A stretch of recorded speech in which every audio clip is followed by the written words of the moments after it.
C'est le concept du bateau et du ski de randonnée. Voilà. Donc en fait, on affrète un bateau, on le prend en fait directement au port de Tromsø, qui est déjà vraiment au nord de la Norvège. Et puis, on part pour une aventure de 7 jours sur le bateau, tous ensemble.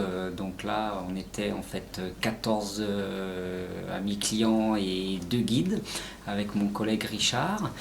Et puis, on lève l'ancre le premier matin, voilà. On part naviguer un petit peu dans les fjords. On choisit notre fjord et puis la course suivant les conditions météo et de neige.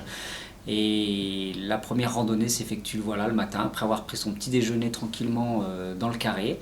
On colle les pots de phoque sur le quai, on monte dans le Zodiac. Le Zodiac nous dépose sur la plage. Voilà, donc on a quasiment les skis dans l'eau. On part à 0 m d'altitude et puis on part pour notre sommet. Voilà, on fait notre premier sommet en pot de phoque. Et souvent, en fait, le concept du bateau, c'est de redescendre en fait dans l'autre versant des montagnes. Voilà, ça fait des dénivelés qui oscillent entre 1000 voire 1400 mètres de dénivelé, 1005 par jour maximum. Et on redescend en fait dans le fjord suivant et le bateau en fait avec lequel on est toujours en liaison radio vient nous rechercher de l'autre côté, voilà un point qui est connu, hein. Et le Zodiac arrive et on recharge sur le bateau. Voilà, ça c'est une journée un peu type.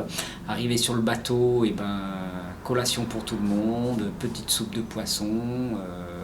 C'est le réconfort, voilà, après une journée qui de temps en temps peut être un petit peu difficile avec les conditions météo. C'est vraiment un bateau et un refuge grand luxe accueilli vraiment 4 étoiles où on refait une santé pour être prêt à redémarrer le lendemain matin pour un sommet et un fjord suivant. Voilà. C'est quel type de neige là-bas alors? Alors la neige, en fait, on a un peu de tout parce que c'est vrai qu'on part de l'altitude zéro avec une neige un petit peu humide, avec un petit peu d'air marin, voilà, qui est un petit peu lourde. Et puis souvent, en fait, au sommet, ça peut être une neige très froide, très poudreuse, très très belle parce qu'il y a beaucoup de précipitations quand même. Et puis aussi un peu ventée. Donc c'est vrai qu'il faut se méfier un petit peu de la nivologie et des plaques à vent.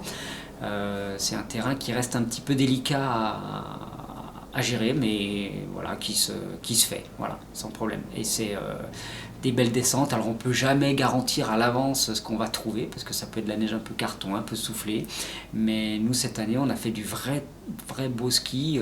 On a eu du mauvais temps, donc on a eu beaucoup de précipitations et beaucoup de neige. Et du coup, on a fait de la belle poudreuse. Et du coup, toi, tu fais en fait la solution avec 2 guides. Vous êtes 2 guides, vous. Nous, on se met 2 guides parce qu'en fait, le bateau en fait, a 12 places.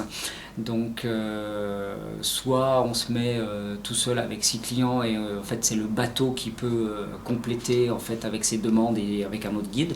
Et puis, nous, on se met toujours en fait avec mon ami Richard. Avec qui j'ai l'habitude de travailler. Ça fait la 4e fois qu'on va là-bas en Norvège, on connaît bien le terrain et c'est notre concept. Comme ça, en fait, tous nos clients, c'est les mêmes. On connaisse les 2 guides, les clients se connaissent entre eux et c'est une formule qui fonctionne bien. C'est sympa d'être dans ce genre de terrain, en fait, un guide devant, un guide derrière. C'est vrai qu'il y a quand même pas mal d'étapes où on travaille au GPS parce qu'il y a du brouillard, du mauvais temps. On peut partir le matin, il fait grand beau. On peut avoir du mauvais temps dans la montée et à nouveau grand beau dans la descente. Et c'est vrai que de travailler avec 2 guides, c'est vraiment sympa pour le guide et pour les clients aussi. Voilà, toujours un guide en serre-fil, c'est chouette.